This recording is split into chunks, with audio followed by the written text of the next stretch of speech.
Bien, buenos días.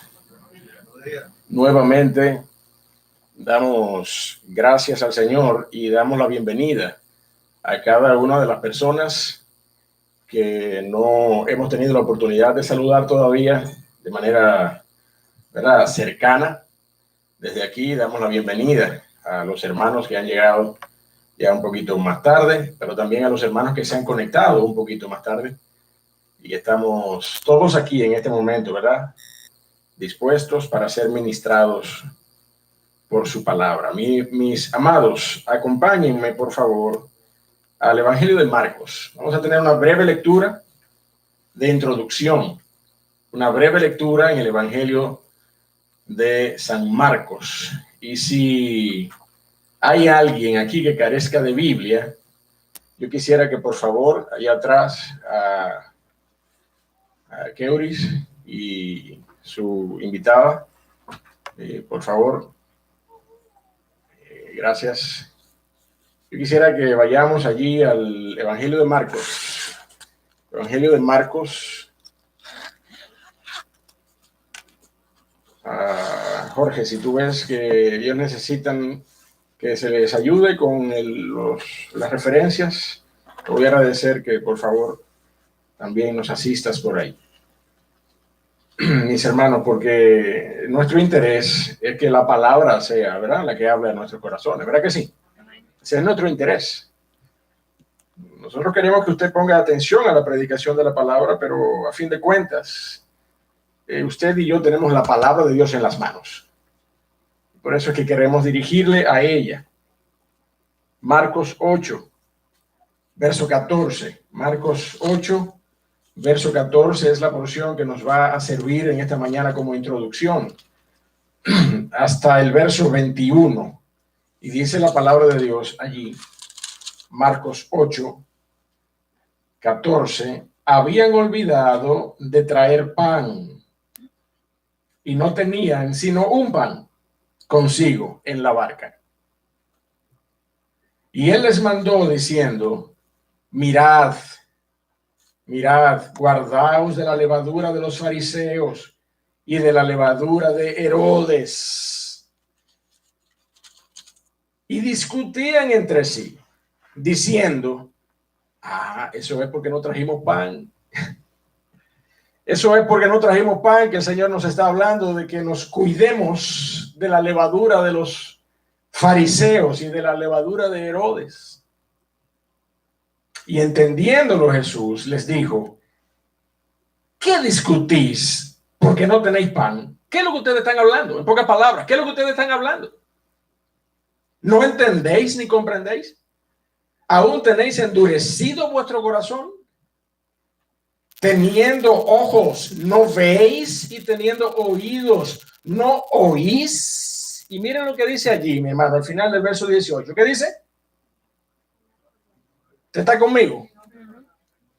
Teniendo ojos, ¿no veis? Y teniendo oídos, ¿no oís? Y no recordáis. Y no recordáis cuando partí los 5 panes entre 5,000. ¿Cuántas cestas llenas de los pedazos recogisteis? Y ellos dijeron, 12 cestas, Señor. Y cuando los 7 panes entre 4,000, ¿cuántas canastas llenas de los pedazos recogisteis? Y ellos dijeron, 7 canastas, Señor.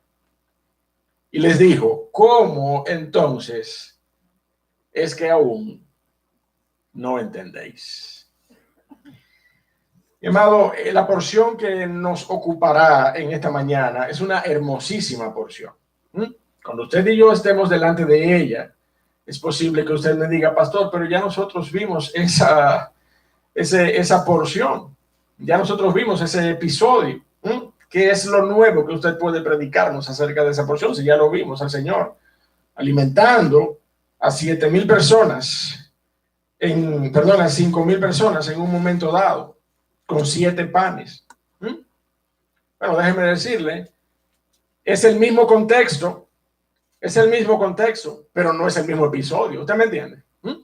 El Señor Jesucristo, por lo que leemos aquí en Marcos, de manera muy clara, muy enfática, está haciendo referencia de los dos momentos particulares en que el Señor derramó su gracia sobreabundante para alimentar a multitudes. No estamos hablando del mismo evento, estamos hablando de dos eventos diferentes. Un contexto, como usted y yo lo veremos en esta mañana, completamente afín uno del otro, similar. Usted lo va a ver, lo vamos a ver juntos. Pero son dos contextos diferentes y el Señor, evidentemente, por lo que vemos, el Señor no acorta su mano para sustentar a su pueblo. Amén. El Señor no se guarda sus bendiciones. El Señor no se cansa.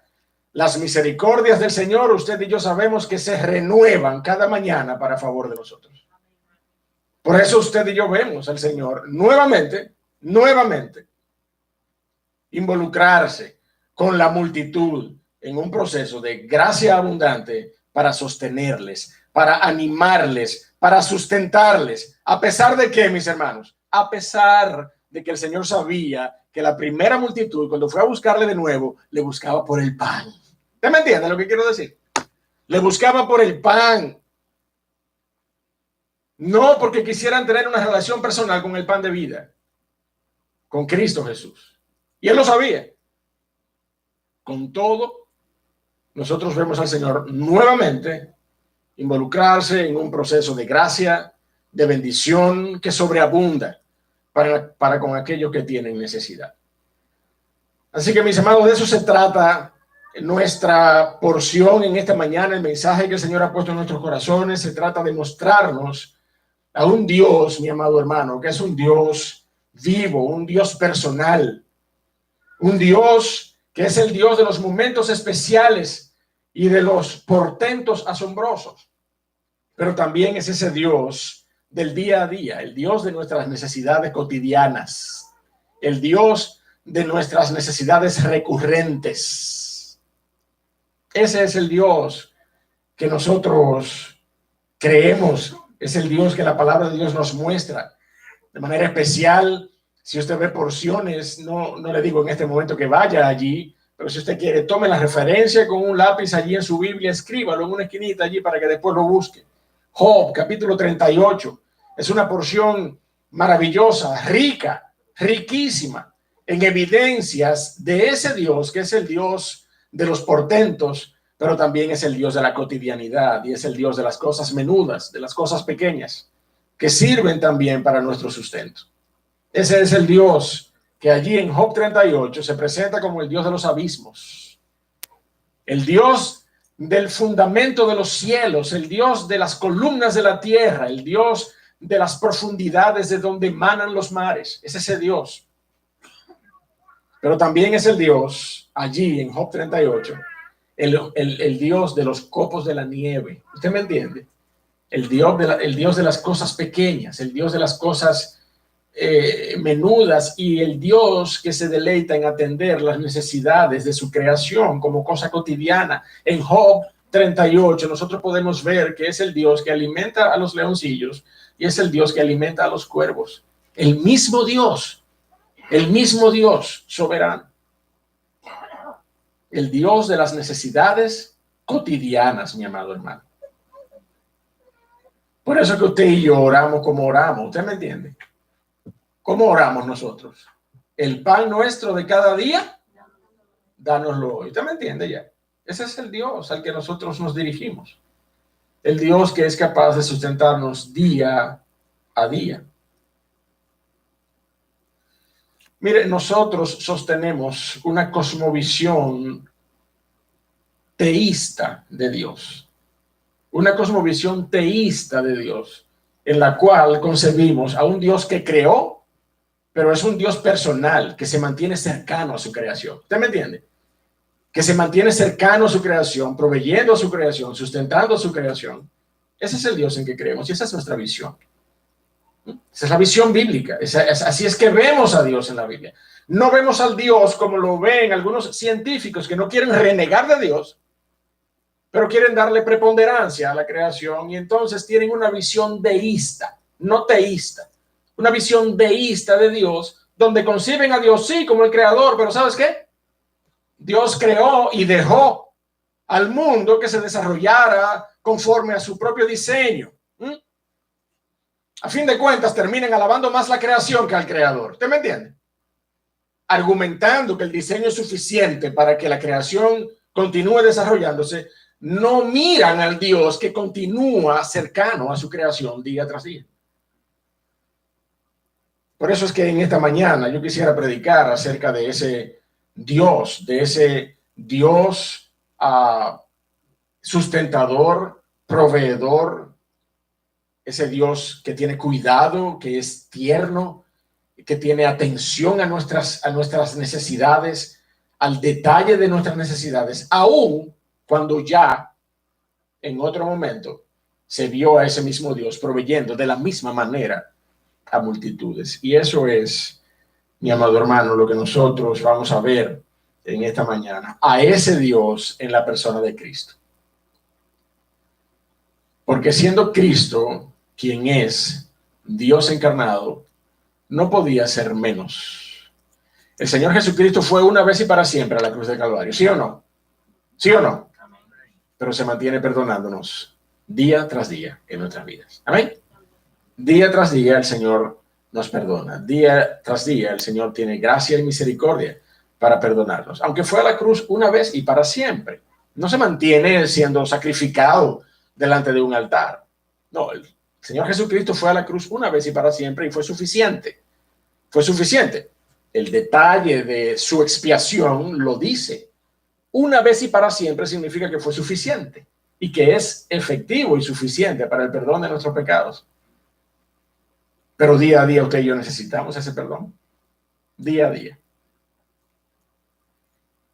Así que, mi hermano, vamos a acercarnos a ese texto de manera particular, ese texto narrado en Mateo, en la conclusión del capítulo 15, verso 29. Acompáñeme allí, por favor. Mateo, capítulo 15, verso 29. Y vamos a ver al Señor Jesucristo alimentar de nuevo a una multitud con pocos insumos. Y mi amado, la bendición sigue siendo Cristo Jesús en medio de aquel escenario, no los panes y los peces. ¿Usted me entiende? La bendición sigue siendo Cristo, nuestro verdadero pan del cielo. Amén. Vamos a leer la porción. De nuevo le advierto que es posible que usted diga, pero ya lo vimos esto. Entonces, mire, mi hermano, sí y no. ¿Usted me entiende? Sí lo vimos y no lo hemos visto todavía, porque es otro episodio de la misma naturaleza, el mismo contexto, ¿verdad?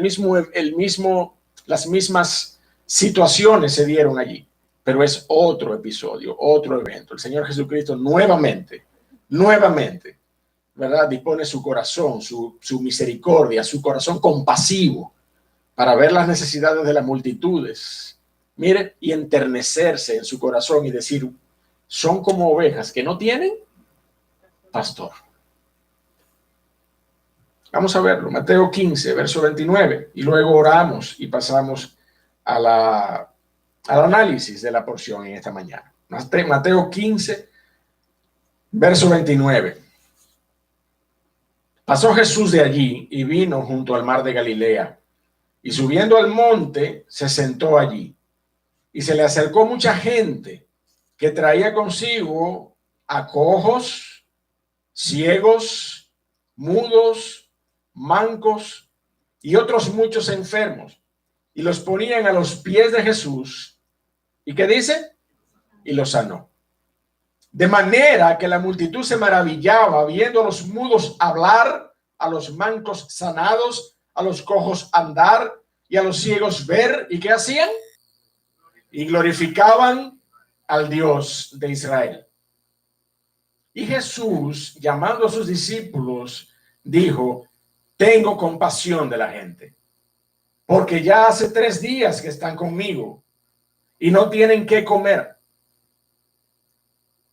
Y enviarlos en ayunas no quiero, no sea que desmayen en el camino. Entonces sus discípulos le dijeron, óigame la pregunta de los discípulos, ¿de dónde tenemos nosotros tantos panes en el desierto para saciar a una multitud tan grande? Usted lo notó conmigo, usted lo notó, lo pudo notar conmigo. Nosotros vamos a seguir leyendo hasta el final del capítulo, pero usted y yo nos vamos a dar cuenta de cómo los discípulos no se preocuparon de si ellos tenían o no algún pan.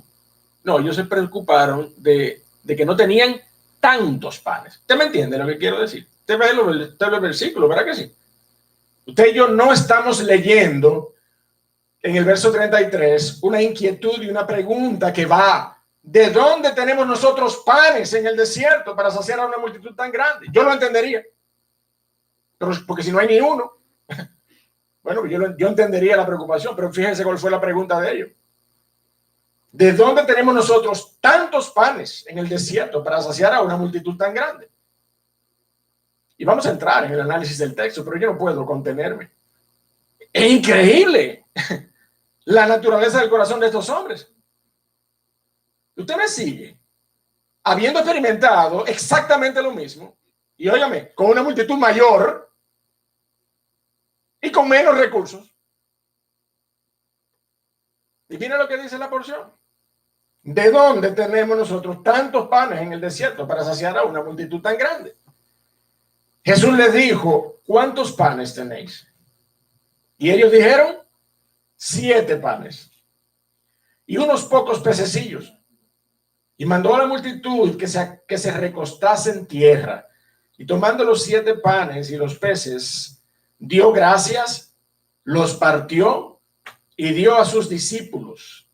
Y los discípulos a la multitud. ¿Y qué dice el verso 37?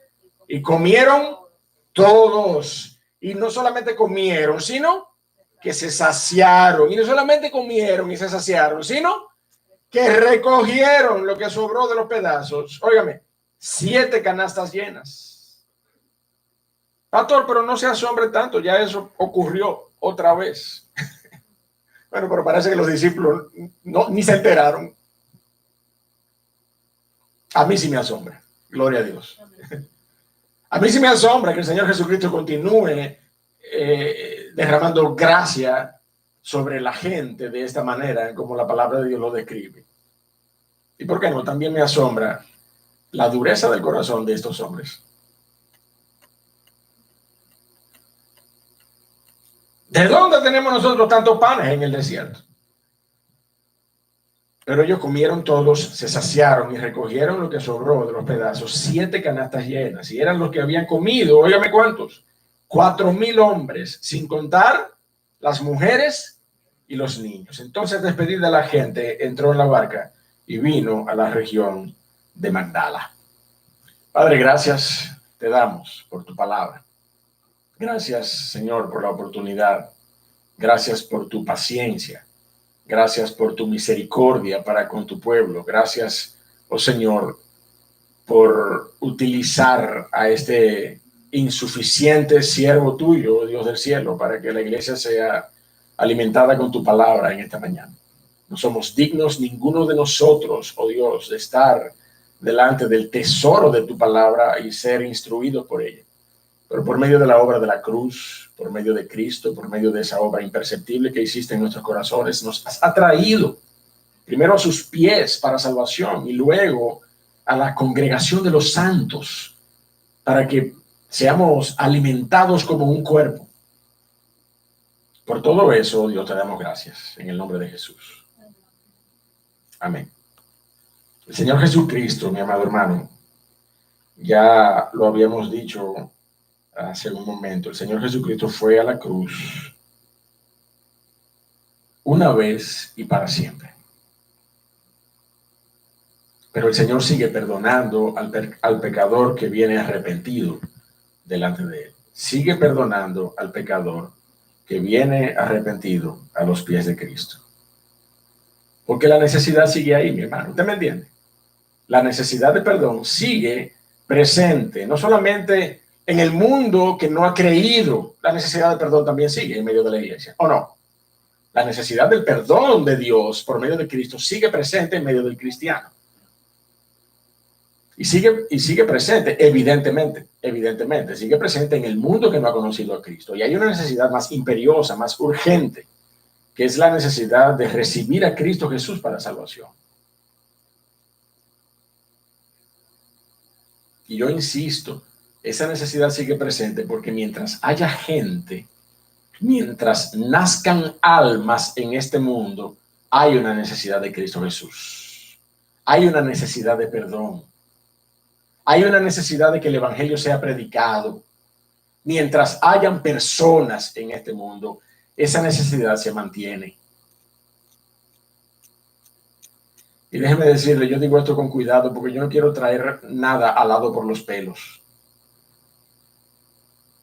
Pero mi impresión es que parte de la agenda del maligno en este mundo es justamente lo contrario a lo que Dios dijo. Dios dijo, fructificad y multiplicaos, ¿sí o no? Parte de la agenda del maligno es que haya menos gente cada día, para que el evangelio se predique menos cada día. ¿Usted me está entendiendo? Haya más abortos, haya más eutanasia y haya más parejas del mismo sexo que no se puedan reproducir. ¿Usted me entiende por dónde va la cosa? Menos gente cada día para que haya menos necesidad del evangelio cada día.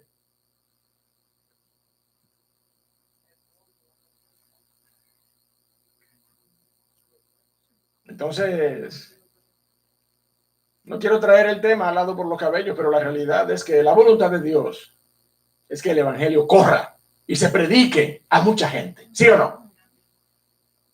Esa es la necesidad de Dios. Esa es la necesidad de la gente. Esa es la voluntad de Dios. Ese es el deseo de Dios. ¿Ah? Ese es el deseo de Dios. Esa es la necesidad de la gente. Cristo Jesús. Y que el evangelio sea predicado. Mientras haya gente, hay una necesidad del evangelio.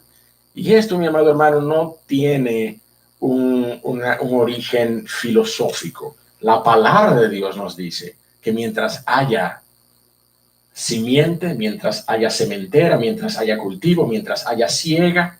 Vaya conmigo a Génesis, capítulo número 8, rápidamente, para que usted y yo lo veamos. Génesis 8:22. Génesis 8:22. Es una proclama de parte de Dios acerca de la necesidad del sustento diario, no solamente del pan material, sino del pan espiritual.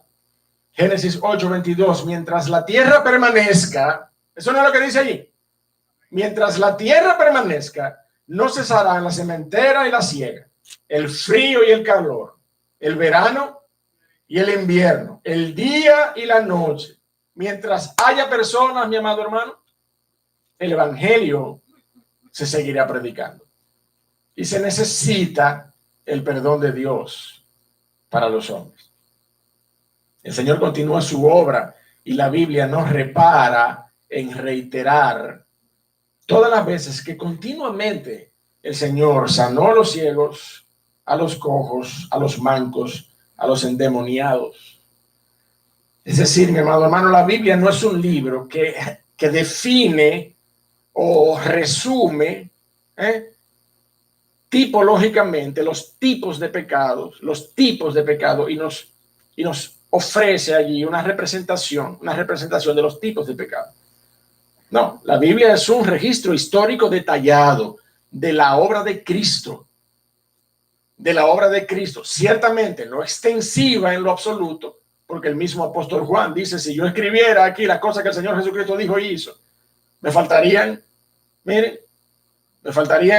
letras y papel en este mundo para yo escribir. Pero todo lo que se ha registrado acerca de Cristo es lo que usted y yo necesitamos saber para conocer la obra de la cruz y para conocer el plan redentor por medio de la persona de Cristo. Por eso es que nosotros vemos en esta mañana, ¿verdad? Esta reiteración de lo que ocurrió en Mateo 14, versos 15 al 21. Lo vemos ahora prácticamente como una copia, ¿verdad? Pero les reitero, por lo que leímos en Marcos, usted y yo sabemos que son dos episodios diferentes, ¿ah? Pero es prácticamente el mismo contexto. El Señor Jesucristo, de una manera poderosa, multiplicó allí delante de multitudes pocos recursos disponibles en ese momento. Poco para nosotros, usted sabe, poco para nosotros. Pero para el Señor Jesucristo, ¿verdad? Que es suficiente en sí mismo. No hay nada que sea limitativo para su obra poderosa. El Señor Jesucristo partió de esos pocos recursos para sustentar, para alimentar, ¿verdad?, las multitudes en necesidad en ese momento. En el desarrollo de los eventos del capítulo 15, nosotros vemos que el Señor Jesucristo sale del país hacia Fenicia, allí a la región de Tiro y de Sidón. Y el Señor, ¿verdad?, cuando regresa a Galilea, y dice la porción que sube al monte y se da este escenario que corresponde con el episodio narrado en Mateo 14, ¿verdad? Esa multitud particular que se acerca al Señor Jesucristo y Él en su misericordia les recibe y les atiende. Por eso hemos subtitulado esta porción que va desde los versos 29 al verso 31 con su misericordia continúa sanando. Su misericordia continúa sanando. Verso 29, vaya conmigo ahí. Y leámoslo. Dice la palabra de Dios allí. Pero pasó Jesús de allí y vino junto al mar de Galilea. Cuando usted lee, pasó Jesús de allí, si usted y yo estuviéramos leyendo todo el contexto, usted y yo sabemos que el Señor Jesucristo viene del norte, viene de Tiro y de Sidón. Viene de Fenicia. Y dice la Biblia, pasó Jesús de allí y vino junto al mar de Galilea. Subiendo al monte, se sentó allí y se le acercó mucha gente que traía consigo a cojos, ciegos, mudos, mancos y otros muchos enfermos, y lo pusieron a los pies de Jesús y los sanó, de manera que la multitud se maravillaba, viendo a los mudos hablar, a los mancos sanados, a los cojos andar y a los ciegos ver, y finalmente dice la porción, y glorificaban al Dios de Israel. Y esa secuencia, ese patrón que usted y yo vemos allí, es muy característico del relato de los eventos del Señor Jesucristo. El Señor está presente con la autoridad que le caracteriza. Aquí en esta porción usted y yo vemos esa autoridad cuando leemos, subió al monte y se sentó allí. En el texto bíblico, esa postura, esa asunción de autoridad queda representada por sentarse en medio de las puertas de la ciudad, sentarse delante de los jueces, sentarse allí en el sermón del monte a hablar a sus discípulos. Y de esta manera, usted y yo debemos entender que el Señor Jesucristo estuvo asumiendo esa misma autoridad en ese momento. Cuando leemos, pasó Jesús de allí, vino al mar de Galilea y subiendo al monte, ¿qué dice? Se sentó allí. Creo que usted y yo debemos entender, el Señor Jesucristo con autoridad estuvo allí en medio de las gentes. La gente se le acercaba con sus necesidades y las necesidades de otros y los trae a los pies del Señor. El Señor los recibe y los sana. La gente se maravilla y glorifica a Dios. Ese patrón, usted y yo lo encontramos una y otra vez en el relato de los evangelios. Cerca de 15 veces vemos al Señor Jesucristo obrando portentosamente y al final el resultado es el mismo. La gente termina glorificando al Señor. Cerca de 15 veces lo vemos entre los evangelios y el libro histórico del Nuevo Testamento, que es el libro de los Hechos.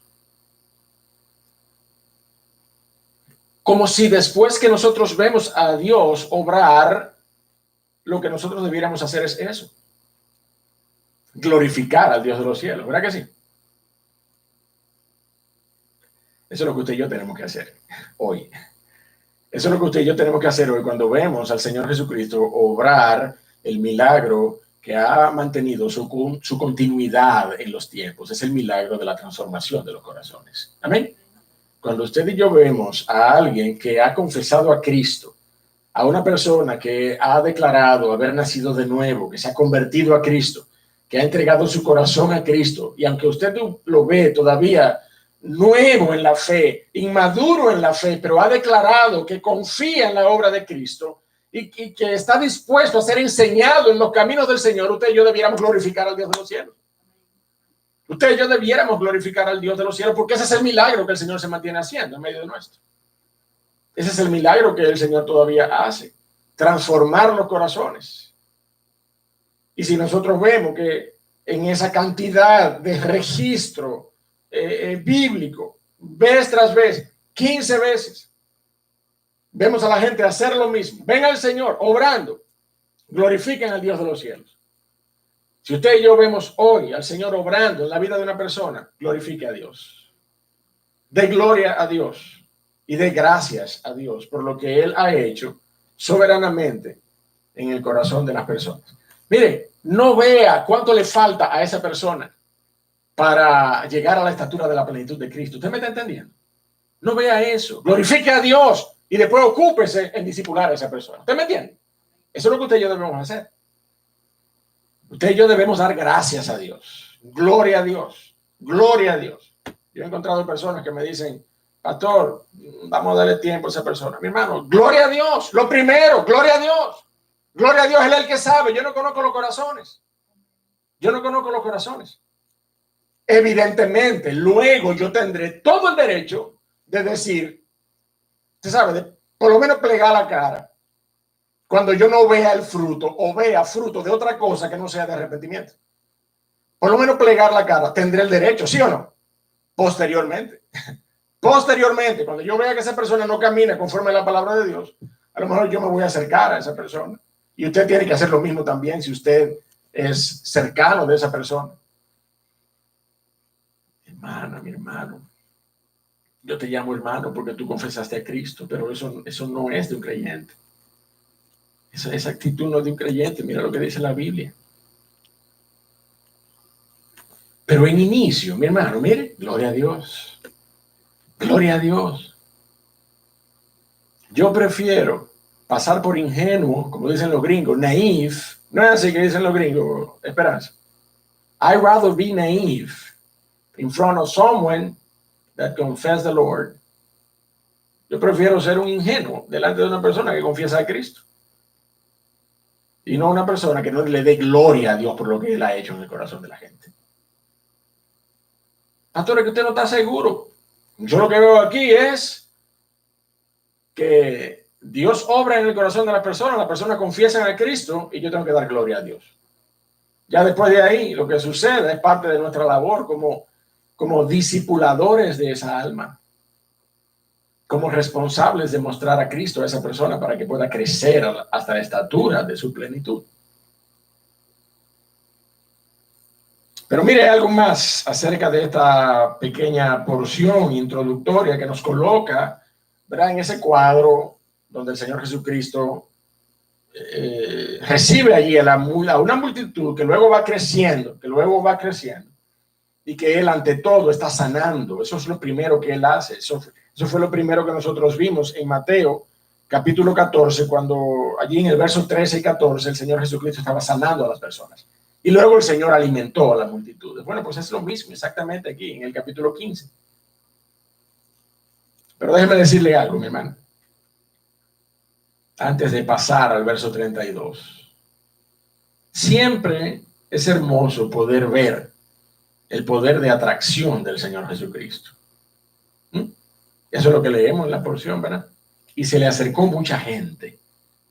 Sentado allí el Señor Jesucristo con toda su autoridad y poder, se le acercó mucha gente. Pero en ese mismo grado, también es penoso saber que aquel que no le ha recibido como Señor y Salvador, es posible que tenga otras motivaciones para acercarse al Señor Jesucristo. También es penoso saber que hay personas que se acercan al Señor Jesucristo por motivaciones incorrectas. Que el Señor supla alguna necesidad material, que el Señor supla alguna necesidad de salud o emocional. Complacer a alguien que me invitó, a lo mejor esa persona me interesa y yo voy a ir. Me interesa la persona, no me interesa Cristo, me interesa la persona, pero yo voy a ir porque esa persona me está invitando. Mire, desde el punto de vista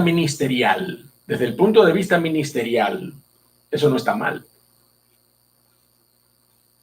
¿Usted me entiende? Gloria a Dios. Porque las personas vengan a escuchar el Evangelio. Porque muchas personas vienen por motivos equivocados y permanecen por la gracia de Cristo. Amén. Pero en términos de las motivaciones del corazón es penoso, pero el Señor lo señaló también y lo demandó de las multitudes. ¿No fue eso lo que el Señor dijo en Juan 6? Acompáñeme allí a Juan capítulo 6, por favor, rápidamente. Juan capítulo 6, versos 26 y 27. Juan 6, 26 y 27. Respondió Jesús y les dijo: de cierto os digo que ustedes me buscáis, no porque habéis visto las señales, ni porque comisteis, sino porque comisteis el pan y os saciasteis. Es por eso que ustedes me buscan.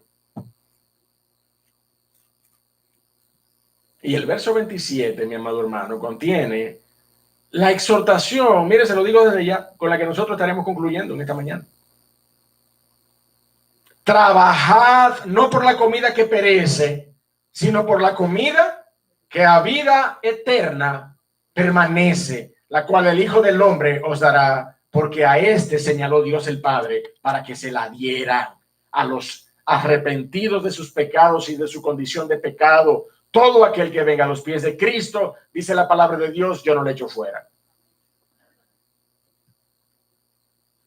Trabajen, esfuércense, hagan sacrificio de 1 hora, un domingo en la mañana para ir al templo. Vayan, pero no vayan por la comida que perece, no vayan por los propósitos perecederos.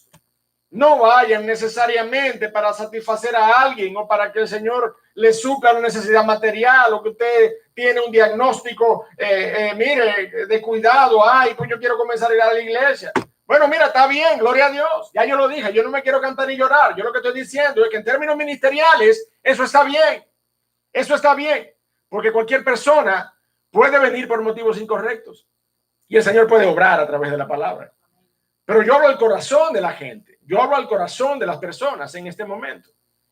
Y lo que quiero decirles es eso. Asegúrate de que tú estás buscando el rostro de quien puede redimirte de tus pecados. No de quien puede, porque puede simplemente satisfacer una necesidad temporal. Y déjeme decirle, el Señor lo hace. El Señor lo hace porque lo hemos visto. Hemos visto al Señor suplir necesidades temporales simplemente para que el corazón de esa persona se revele a la iglesia y terminemos de saber qué era lo que en realidad esa persona andaba buscando. Porque una vez Dios suple esa necesidad, mire, nunca esa persona vuelve a la iglesia. Nunca ha vuelto a la iglesia. Nunca han vuelto a la iglesia. Y se lo digo con conocimiento de causa. En el sentido de que conozco casos de personas así, lamentablemente. Lamentablemente, ya usted sabe, ya usted ve de dónde es que viene mi lamentablemente. Que venga alguien por motivos en busca de Cristo, por motivos temporales. Amén, gloria a Dios, qué bueno. Pero es de ahí, de ese contexto particular, lamentable, que viene mi lamento. Personas que vienen a los pies de Cristo. Vienen a los pies de Cristo. Y una vez saciada su necesidad temporal, una vez suplida su necesidad material, su necesidad de salud, su necesidad emocional, su necesidad económica, una vez suplida esa necesidad, mire, mi hermano, yo conozco casos particulares de jóvenes que fueron detrás de muchachas a la iglesia, de jovencitas que fueron detrás de muchachos a la iglesia. Y por contexto de las circunstancias terminan en una unión matrimonial con una supuesta conversión. Y después que se casan, mire, esa persona hace así y sale quien verdaderamente era. Porque lo hemos visto. Entonces, ¿eso es lamentable o no es lamentable? Es lamentable. Entonces, por eso es que el Señor dice claramente en su palabra: trabajad, no por la comida que perece, no por los motivos perecederos, sino por la comida que a vida eterna permanece, la cual el Hijo del Hombre os dará. porque a este señaló Dios el Padre. La misericordia del Señor Jesucristo seguía sanando, a pesar de que él sabía cuántos y quiénes estaban allí de nuevo, simplemente buscando el pan y los peces. A pesar de eso. Por eso es que decimos que ministerialmente, gloria a Dios, qué bueno que están aquí. ¿Cuánto hay ahí? 3,000. Habían 4 la otra vez, ahora hay 3,000, qué bueno. Vamos a ver cuántos panes hay, cuántos peces. Vamos a darle otra vez. ¿Usted cree que el Señor no sabía quiénes eran los que estaban ahí? ¿Cuántos y quiénes? Pero eso es en términos del Señor, en términos del corazón de la gente y en términos de la experiencia, ¿verdad? Como hemos relatado en este momento, casos particulares, penosos, lamentables, de amigos que uno ha visto venir a los pies de Cristo, alegadamente, con un quebranto tremendo en términos de todos los órdenes familiares, de salud, económicos. El Señor comienza a ordenar su vida, vuelven otra vez a coger cierto brillito, mas nunca vuelven a la iglesia. Y usted dice, wow, pero qué lamentable. Qué lamentable que simplemente a partir de la limpieza y el orden que la palabra de Dios provee, esa persona haya podido restaurarse y que ahora ya simplemente ya no vuelva más a los pies de Cristo. Qué lamentable.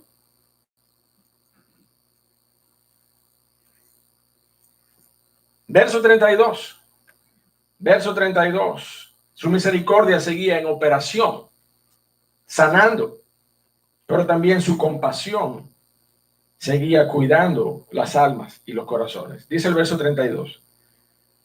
Y Jesús, llamando a sus discípulos, les dijo, tengo, ¿qué cosa? Compasión de la gente. Porque ya hace 3 días que están conmigo y no tienen que comer. Y enviarlos en ayunas no quiero, no sea que se desmayen en el camino. El Señor tiene cuidado. ¿Usted se acuerda cómo comenzamos este servicio en esta mañana, la exposición de su palabra? El Dios del cielo, el Dios poderoso, tiene cuidado de esos detalles cotidianos de nuestra vida. ¿No es nuestro Dios un Dios bueno? Lo es en gran manera. En gran manera lo es. Tienen ya 3 días, la multitud que está aquí. Yo tengo 3 días en esto ya. Gloria a Dios. He venido a hacer la voluntad del Padre. Pero yo no quiero despedirlo solo porque va y se desmayan en el camino. Algunos que tienen mucho tiempo aquí ya y no hay comida. En el episodio del capítulo 14, la primera vez que él alimentó a los 5,000, su misericordia le demandó atender a la multitud de enfermos, que luego se convirtió en una multitud hambrienta. En esta ocasión ha sido su compasión la que le ha movido a atender a la multitud hambrienta, que luego de 3 días muchos continuaban allí. Déjeme decírselo claramente, ¿verdad? No es que el Señor tuvo una preocupación tardía. Cualquiera podría decir, wow, pero a los 3 días fue que se acordó que no había comida. No, seamos sensatos con el texto bíblico. ¿Usted me entiende? El Señor Jesucristo estaba allí sanando personas y iban personas y le llevaban enfermos y él sanaba a la gente. ¿Qué hacía esa gente? Posiblemente esa gente se retornaba a su casa, ¿sí o no? Y era una multitud que fluía, pero el Señor era uno. Era un hombre atendiendo, primero, ¿verdad? Decenas, después cientos que se convirtieron en miles. Y eso es lo que sucede con esta multitud particular. El Señor Jesucristo estaba allí, el Señor Jesucristo, ¿verdad?, atendía a las necesidades de cada uno, pero esa multitud creció. El Señor sabía quiénes padecían y quiénes tenían hambre luego de ese tiempo. Dice Marcos 6:34, no lo busques, dice, y tuvo compasión de ellos porque eran como ovejas que no tenían pastor. Un pastor hace eso. Un pastor literal, un pastor de un rebaño de ovejas, eso es lo que hace. Su deber es alimentar el rebaño, defenderlo de las amenazas que se puedan presentar, depredadores en la pradera. Cuida de las ovejas más jóvenes y débiles y las conduce a pastos verdes. Eso es lo que un pastor hace. Pero déjeme decirle, esa no es una labor de un día. Esa es una labor del día a día. Del día a día. Esa es la profesión de esa persona. Él es pastor. Y eso es lo que el Señor Jesucristo, mi amado hermano, el príncipe de los pastores, hace con nosotros día a día. De la misma manera. Mire cómo lo dice el Salmo 145. Y aquí yo quisiera que usted me acompañe. Salmo 145, para que podamos disfrutar esta porción poética de la palabra de Dios. Mientras el pueblo de Dios está en esta tierra, mi amado hermano, su necesidad será atendida por nuestro Dios. Versos 13 al verso 16 del Salmo 145.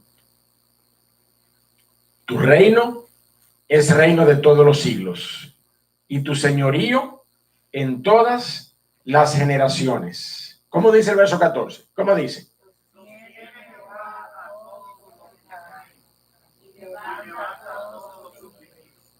Y el 15 dice, léalo conmigo. Los ojos de todos esperan en ti. ¿Y qué dice? Y tú les das su comida a su tiempo. Un día. Todos los días, mi amado hermano. El pan nuestro de cada día, Dios en su gracia y en su misericordia nos lo provee. No hemos, ninguno de nosotros, visto a justo desamparado, ni a su generación que mendigue pan. El Dios del cielo se ocupa de nosotros. Amén. Verso 16. ¿Qué dice? Abres tu mano y colmas de bendición a todo ser viviente. Ese es nuestro Dios. Ahora, estamos ante un texto, mi amado hermano, que es una joya para cualquier predicador inclinado a la interpretación mística o espiritualista y alegórica del texto. Y eso es muy peligroso. Eso es muy peligroso. Pero yo quiero advertirlo en este momento. Luego de 3 días, el Señor se dispone a alimentar a la multitud. Luego de 3 días en la tumba, el Señor Jesucristo repartió gracia para la humanidad y dio el pan de la salvación a todo aquel que esté hambriento hoy. Cuidado con el que me diga amén. Eso se llama, mi amado hermano, espiritualizar el texto. ¿Usted me entiende? Y eso es muy peligroso. La palabra de Dios nos está relatando un evento histórico a la manera detallada, ¿verdad? Y objetiva a la verdad histórica de lo que ocurrió. La palabra de Dios no nos da permiso para imaginarnos que ella nos está diciendo algo que no está diciendo. Eso es lo que se llama alegorizar el texto. Yo quiero que la iglesia tenga mucho cuidado con eso. Con todo aquel que predique desde este púlpito, usted y yo tenemos que tener cuidado. Yo primero tengo que tener cuidado con eso. Justamente para evitar este tipo de prácticas que suenan muy bien. De sonar, suena muy bien. Pero eso es alegorizar el texto. Y no es lo que nosotros queremos hacer por la palabra de Dios. O usted es alimentado por lo que ella ofrece, o usted es alimentado por lo que el predicador piensa que ella ofrece. Es una de las dos. Así que nosotros tenemos que tener mucho cuidado. Y yo lo digo porque este texto, ¿verdad? He escuchado y he leído muchas apreciaciones alegóricas acerca de esta particular referencia del Señor Jesucristo, a que, bueno, ya tienen 3 días, ahora vamos a alimentarlos. Y eso se presta para una serie de interpretaciones inadecuadas, ¿verdad? Que no obedecen al rigor bíblico, mi amado hermano. Es importante que nosotros cuidemos de sujetarnos a lo que la palabra de Dios establece. Simplemente habían transcurrido 3 días desde que el Señor comenzó a recibir y a sanar a la multitud, y esto no guarda relación alguna con la muerte y resurrección de nuestro Señor Jesucristo, porque no es, el texto no lo apunta, no hay ninguna referencia textual acerca de esto. Cuando usted y yo queremos ponerle un chin más a la palabra de Dios, entonces esas cosas ocurren. ¿Usted me entiende lo que quiero decir? Tenemos que tener cuidado. Y déjeme decirle, aunque muchos estudiosos, como es el caso del comentario de Hendrickson acerca de Mateo, un comentario que nos ha servido en varias ocasiones en este estudio sistemático que estamos haciendo del Evangelio, alegan que la multitud continuaba allí a los pies de Jesús luego de ser sanada, lo cual demuestra la devoción de la gente y que acabada la provisión de alimentos al tercer día hubo necesidad. Y yo no estoy de acuerdo con eso, mi amado hermano, porque no es coherente con respecto a la naturaleza espiritual de la multitud, ni es coherente con lo que el Señor Jesucristo estaba haciendo. El Señor simplemente estaba supliendo una necesidad de salud en ese momento, de necesidades físicas, y luego los alimentó masivamente. El Señor Jesucristo estaba haciendo lo que el Señor vino a hacer, a servir. El Señor Jesucristo no vino a ser servido, el Señor Jesucristo vino a servir. El Señor Jesucristo no estaba salvando a la gente de sus pecados, el Señor Jesucristo vino a servir. Como usted y yo, como ministerio, como iglesia, muchas veces nos movemos a una u otra localidad y llevamos provisiones, llevamos el evangelio también, pero en esencia vamos a servir, ¿sí o no? Vamos a servir. El Señor Jesucristo estaba haciendo esto en ese momento. Y por lo que conocemos acerca de la multitud, por lo que ya sabemos que el Señor dijo acerca de la multitud, no es verdad que la multitud, todos y cada uno de ellos, habiendo sido sanados, permanecían allí a los pies del Señor por 3 días. No, esa cantidad de personas fue creciendo, ¿verdad? Lo que nosotros personalmente, ¿verdad? Por lo que la palabra de Dios nos enseña en todo el estudio contextual de la porción, es que la multitud iba y venía, iba y venía. Debemos tener en cuenta que se trataba de él, solamente el Señor Jesucristo, un solo hombre, sanando a esta multitud que iba y venía. Es un asunto, ¿verdad? Todo aquel que ha dado un poco de ingeniería y de teoría de colas sabe de qué se trata, ¿verdad? Uno que entra, y si el proceso no es muy rápido y siguen llegando, pues se acumula la cola, ¿sí o no? Eso es lógico. El Señor Jesucristo estaba sanando y la gente estaba llegando. Se acumularon las personas. El cúmulo de personas estaba allí, la multitud continuaba allí por esa persona, por un tema logístico. Aunque los discípulos de alguna manera hubieran organizado aquello, ¿verdad? De alguna forma, no lo sabemos tampoco. El texto bíblico no nos lo dice, pero pensamos que ellos pudieron haber hecho una fila o 2 filas, 3 filas. Pero la multitud estaba allí por esa causa, mi amado hermano. De hecho, el Señor Jesucristo establece una pauta práctica y lógica en términos de proporcionalidad. Vaya conmigo a Mateo 9, por favor, para que usted y yo la veamos. Esa pauta en términos de proporcionalidad. Oye, mira, la mies es mucha, pero yo soy uno solo. ¿Usted me está entendiendo? Míralo ahí, verso 36 del capítulo 9. Verso 36 del capítulo 9. ¿Qué dice? ¿Qué es lo primero que dice el verso 36? Y al ver, ¿qué cosa? Las multitudes. Y al ver las multitudes, tuvo compasión de ellas, porque estaban desamparadas y dispersas como ovejas que no tienen pastor. Pero ¿qué terminó diciendo a los discípulos? Verso 37. ¿Qué terminó diciendo? A la verdad, la mies es mucha, mas los obreros pocos. Rogad pues al Señor de la mies que envíe obreros a su mies. Entonces yo no estoy de acuerdo con ¿verdad? Matizar a esa multitud con una característica espiritual.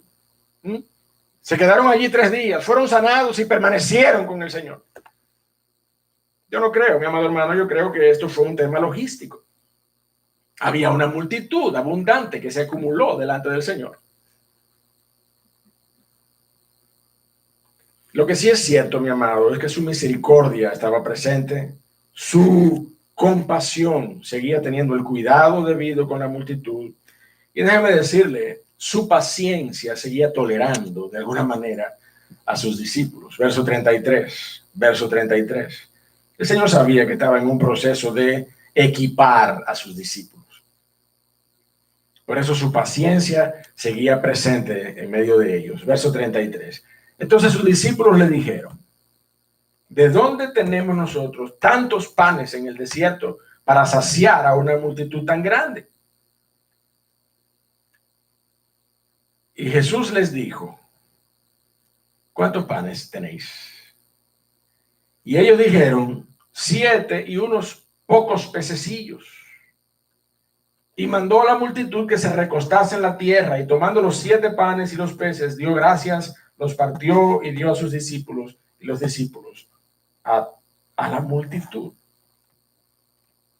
A la multitud. Óigame, el Señor Jesucristo, solamente en las palabras como Él se dirigió a los discípulos, se ve que el Señor Jesucristo, su paciencia era longánime. Alcanzaba para cubrir la dureza del corazón de estos hombres. Como nosotros leímos en Marcos, ¿verdad? Nosotros sabemos que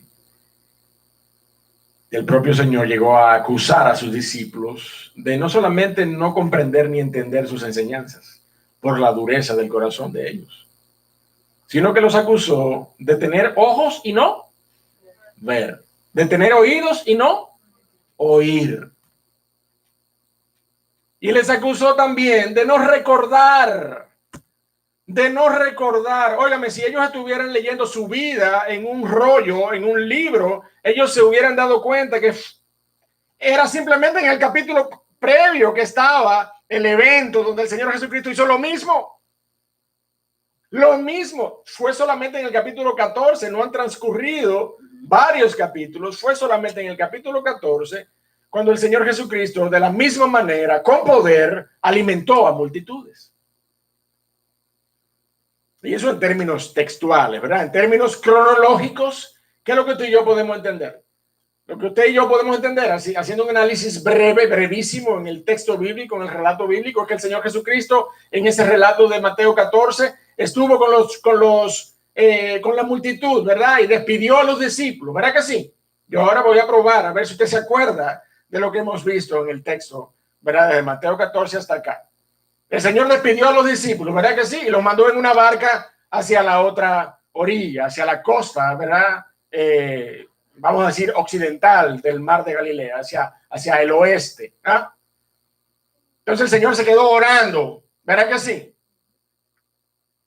Y dice la palabra de Dios que amaneciendo de madrugada, a la 4ª vigilia de la noche, ¿sí o no? Eso no fue lo que ocurrió. El Señor Jesucristo, entonces, ¿qué hace? Camina sobre el mar, ¿sí o no? Ay, ayúdame. El Señor camina sobre el mar y se le presenta a la barca, ¿verdad que sí? Y allí ocurre esa interacción con sus discípulos y Pedro camina sobre las aguas. Luego llegan a la otra orilla. ¿Y qué es ese día? Ese es el día siguiente, ¿sí o no? Es el día siguiente. Estamos haciendo un análisis rápido, lógico, cronológico más bien. El Señor alimentó a la multitud y el día siguiente estaba allí en la otra orilla.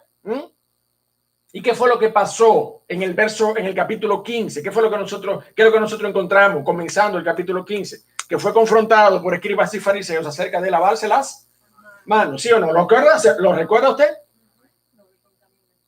Y entonces el Señor tuvo allí una discusión con los escribas y fariseos y dice la palabra de Dios a mitad del capítulo 15 que el Señor entonces fue a la región de Tiro y de Sidón y allá encontró a esta mujer con una tremenda fe que le pedía ayuda para su hija que necesitaba asistencia porque estaba endemoniada, dice la palabra de Dios. Entonces, óigame, desde el mar de Galilea, desde la región en donde el Señor estaba allí, Genezaret, en el mar de Galilea, hasta Tiro, allá en la costa mediterránea de Fenicia, esa distancia allí, mi amado hermano, no es de aquí a Santiago. No es ni siquiera de aquí a Santiago y de vuelta. Ahí hay casi 450 kilómetros de distancia entre Genesaret y Tiro. Y yo no estoy seguro que el Señor Jesucristo tuviera alguna cabalgadura. ¿Usted me está entendiendo? Yo lo que sí sé es que tenía unas buenas sandalias. Suponiendo, a pie, días de camino, yo estoy haciendo un ejercicio cronológico con usted. Yo espero que usted me esté siguiendo, ¿verdad? A pie, días de camino para llegar desde Genesaret hasta Tiro, eran por lo menos 10 días. Un día de camino era aproximadamente 45 kilómetros. Esa distancia particular desde Genesaret hasta Tiro eran cerca de 450 kilómetros, 430, 440, 450 kilómetros, no más. O sea que si usted hace la división como buena matemática 0,60, usted le va a dar eso cerca de 10 días. ¿Verdad que sí? Caminando. Por lo menos desde Genesaret hasta Tiro. Y no sabemos cuánto el Señor duró allá en Fenicia. La Biblia no lo dice. Pero sí sabemos, mi amado, por lo que la palabra de Dios nos enseña en Marcos capítulo 7. En Marcos capítulo 7 dice el Señor, volviendo a salir de la región de Tiro, vino por Sidón al mar de Galilea, pasando por la región de Decápolis. Yo no sé si usted tiene este detalle, yo se lo voy a dar ahora. Déjeme decir lo siguiente: en la costa mediterránea, Tiro está abajo y Sidón está al norte de Tiro. Tiro está al sur y Sidón está al norte. Si la Biblia dice que el Señor fue a la región de Tiro y Sidón, y él vino por Sidón al mar de Galilea, pasando por la región de Decápolis, que está en el extremo oriental de Galilea, quiere decir que el Señor dio una vuelta que fueron mucho más de 10 días. Mucho más de 10 días. Entonces, mi amado hermano, aunque hayan pasado aproximadamente un mes desde que el Señor Jesucristo alimentó a la primera multitud, a este momento en que el Señor está alimentando la multitud de 3,000 personas, aunque haya pasado ese tiempo, mi amado hermano, es inadmisible, es inconcebible que los discípulos del Señor, óigame, se hayan visto en las mismas condiciones. Yo no sé si usted sabe lo que es un déjà vu, ¿verdad que sí? ¿Quiénes han pasado lo que es un déjà vu? Que uno como que está en medio de una situación que uno dice, ay, espérate, esto como que yo lo viví antes, ¿verdad que sí? No me pregunte de dónde viene eso. Yo no sé, ahí está Amelia, que está estudiando psicología clínica, ella sabrá cómo explicar el tema de los déjà vus. Yo no lo sé. No lo sé. Tiene una connotación acerca de vivencias previas que vienen a la memoria en un momento dado, donde uno no puede ¿verdad?, correlacionar todo el contexto, pero hay aspectos de los contextos previos que uno vivió, experiencias previas que uno lo dice, hey, espérate, esto yo lo viví antes. Y estábamos así mismo, en la misma, tú estabas ahí, esto ya pasó. ¿Sí o no? Bueno, pues mire, yo no entiendo cómo los discípulos no pudieron ni siquiera alegar un déjà vu en este momento. Pero espérate, había una multitud, yo no sé, pero había una multitud y habían pocas cosas. Esto yo lo viví antes. Ni siquiera eso. La dureza del corazón de estos hombres ni siquiera les llevó a entender que el Señor Jesucristo era capaz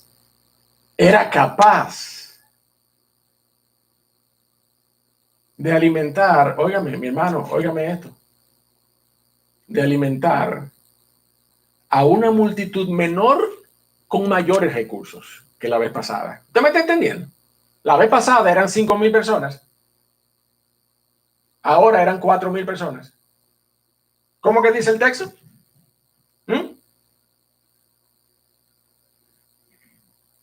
El texto dice, en el verso 38, y eran los que habían comido 4,000 hombres. La vez pasada eran 5,000. Y el Señor Jesucristo tenía 3 panes y 2 peces, ¿sí o no? Vaya, búsquelo si usted quiere. Pero ahora era menos gente y tenían más recursos. 7 panes y pocos peces, que para mí era más de 2, porque si hubieran sido 2, dice 2. Dice pocos peces. O sea que por lo menos 3 eran. Más recursos y menos gente. Y con todo, la dureza del corazón de los discípulos no le permitió ni siquiera decir, pero yo viví esto antes. El Señor lo va a hacer. El Señor lo va a hacer. No, ni siquiera eso.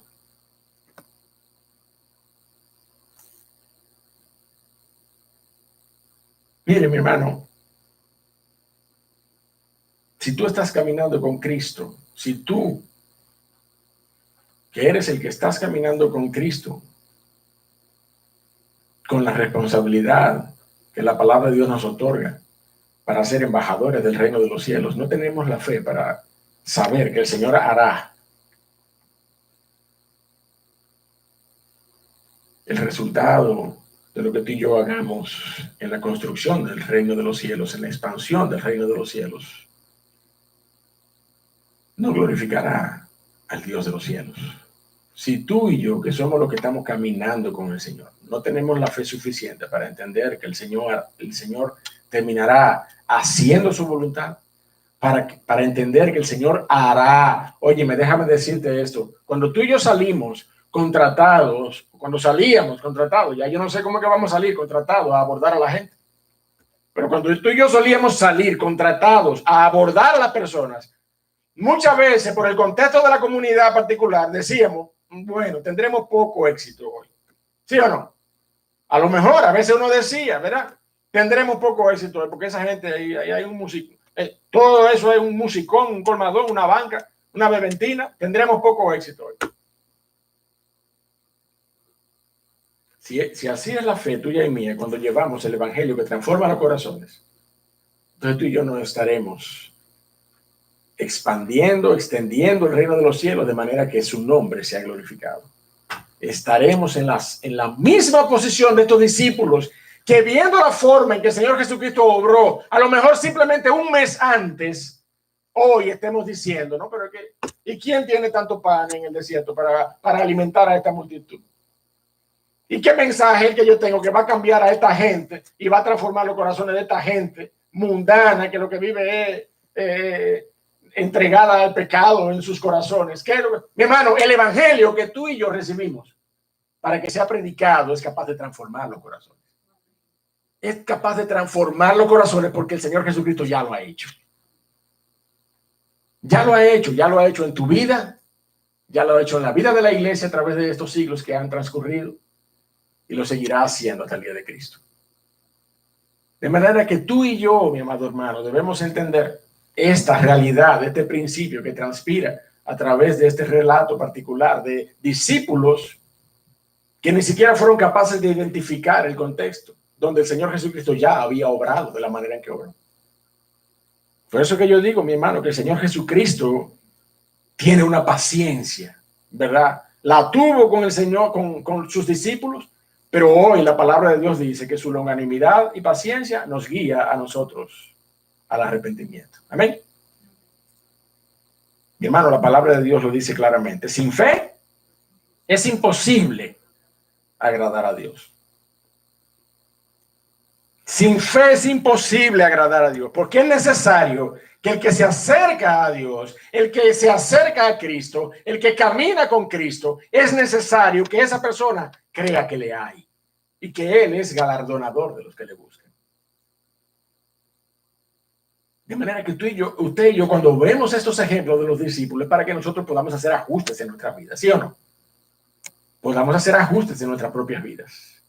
Y no nos expongamos a la reprensión del Señor que nosotros vimos en la primera lectura esta mañana en Marcos capítulo 8.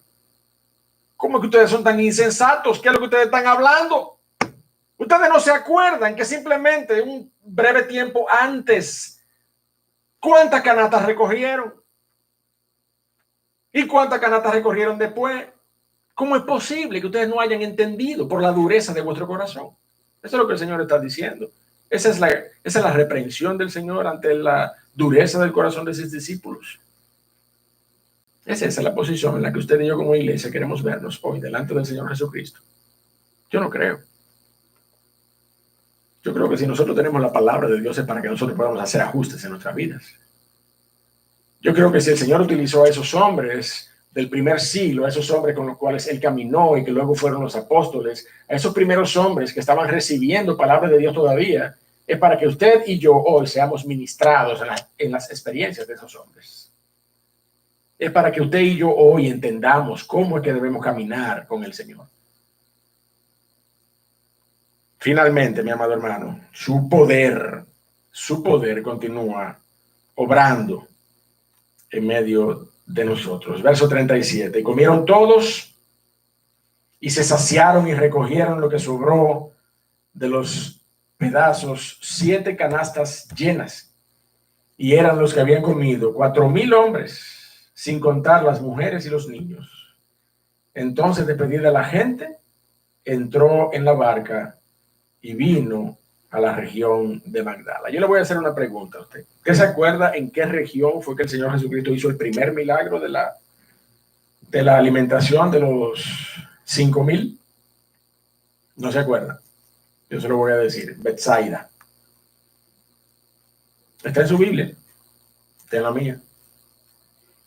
Esa ciudad está al oriente del mar de Galilea. Ahí lo dice en Lucas 9, verso 10. Lucas 9, verso 10. Cuando usted y yo estamos leyendo la porción que estamos estudiando, si usted y yo tenemos una Biblia como la que tenemos, la Reina Valera, una edición 1960, posiblemente tenga subtítulos donde tiene referencias paralelas de lo que estamos estudiando. ¿Usted me está entendiendo?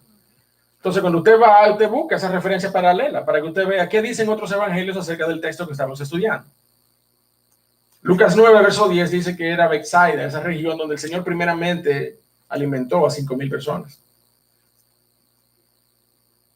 Y la región donde el Señor Jesucristo en este momento, ¿verdad? Alimentó a estos 4,000 personas era también la zona, la región oriental del mar de Galilea. Porque nosotros vemos que el Señor tuvo que coger una barca para llegar hasta allí. No dice exactamente cuál es la región, pero sabemos que fue la región occidental.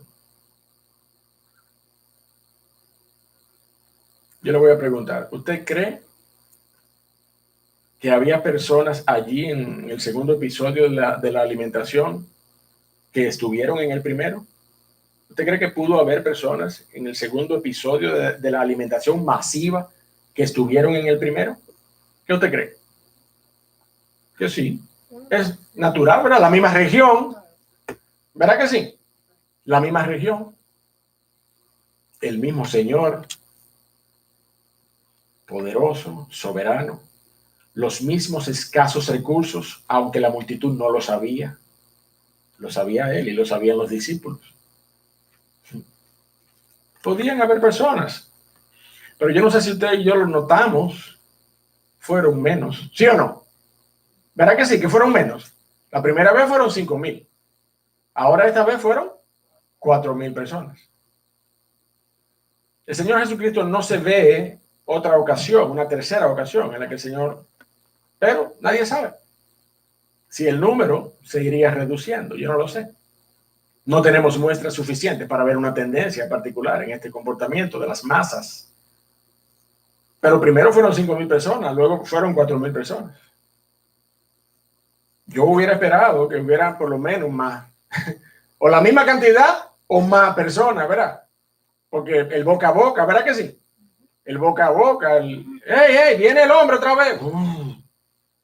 La cantidad de gente otra vez para que fuesen alimentados. Fueron menos. Déjeme decirle esto, mi hermano.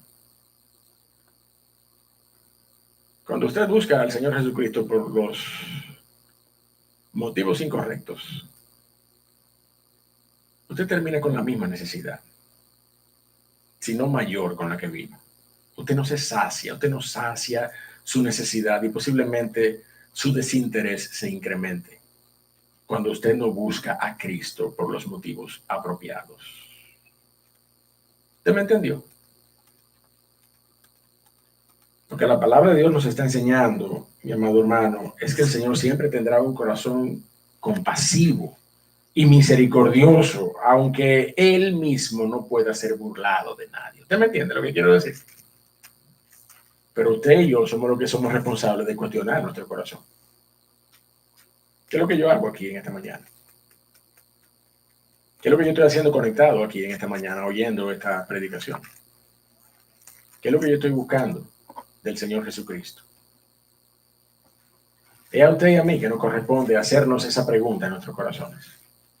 ¿Qué es lo que estamos buscando? ¿Estamos complaciendo a quienes me invitaron? ¿Estamos complaciendo a aquellos con quienes yo tengo que venir obligado casi? ¿Qué es lo que yo estoy buscando aquí en esta mañana? Ojo, ya lo vimos. El Señor no se cansa de extender su mano para que su gracia esté presente. ¿Eh?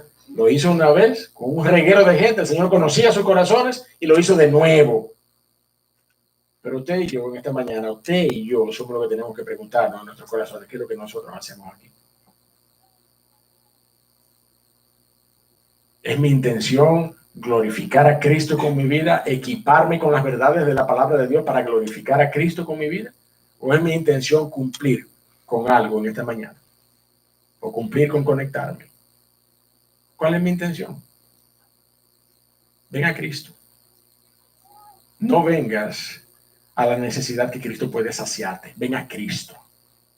Ven a Cristo Jesús. Ven a los pies de la cruz. Que Él a eso es que nos llama en esta mañana. A que nosotros podamos venir a los pies de Cristo, traer nuestros corazones en arrepentimiento y fe a la cruz del Calvario. Es allí donde tú y yo podemos encontrar verdadera redención, verdadera provisión eterna para nuestras almas. Amén. Padre, gracias por tu palabra, gracias por darnos, oh Dios del cielo, esta porción de tu palabra reiterativa, oh Señor, en alguna medida del corazón compasivo y misericordioso de nuestro Señor Jesucristo, que es tu corazón compasivo y misericordioso, abierto, dispuesto, oh Dios del cielo, para que todo aquel que cree en la persona de Cristo tenga salvación y vida eterna. Reciba el pan de vida, oh Señor, que solamente Cristo puede darle, porque fue el que tú, oh Dios y Padre, señalaste para que fuera dado el pan de vida al pecador arrepentido. Cristo Jesús, oh Dios del cielo, gracias por tu palabra. A pesar de nosotros, oh Dios, tú sigues extendiendo tu mano. Tú sigues sosteniendo a tu iglesia, tú sigues dándonos razones para que entendamos tu propósito de salvación. Ayúdanos, edifícanos con tu palabra, oh Dios del cielo, pero también de manera muy especial, habla a los corazones que en esta mañana no conocen a Cristo como Salvador. Coloca en sus mentes y en sus corazones, oh Dios, la inquietud acerca de qué andamos buscando en medio de la multitud. Aún estuvimos en la primera multitud, tal vez, donde el Señor alimentó 5,000. A lo mejor estamos de nuevo en esta multitud otra vez en el monte. Pero ¿qué yo ando buscando aquí? ¿Qué ando buscando? ¿Qué es lo que estoy buscando saciar? Si no es tu necesidad de Cristo, estás perdiendo el tiempo. Porque Dios en su gracia puede saciar tu necesidad física y material, pero corres el riesgo. Corres el riesgo. Si tú no revisas tu condición espiritual delante de la cruz de Cristo, corres el riesgo de morir eternamente, apartado de la gloria y de la bendición que Dios ha prometido en Cristo. Por eso es nuestro clamor en esta mañana, que si tú estás aquí o estás conectado en este momento y no tienes una relación personal con Cristo, que no eres capaz de decir, yo acepté a Cristo en tal fecha, en tal día, aun cuando no puedas decir el día, tengas la convicción de que sí, yo hace tanto tiempo, yo acepté a Cristo. Si tú no eres capaz de hacer eso, es posible que necesites a Cristo. Por eso en esta mañana yo oro delante de Dios en este momento para que Él tenga misericordia de ti. Si tú me estás oyendo en este momento, estando aquí o estando conectado, revisa tu corazón. Yo no te voy a invitar a nada en esta mañana. Simplemente que revises tu corazón. Necesitas de Cristo. Necesitas de Cristo en tu corazón. Recíbele en arrepentimiento y en plena certidumbre de fe sobre lo que Él hizo en la cruz del Calvario para ti. Recíbele. Porque Él ha prometido salvación y vida eterna a todo aquel que cree. Gracias, oh Dios y Padre, en el nombre de Jesús. Amén. Que Dios les bendiga, mis hermanos. Vamos a orar en este momento.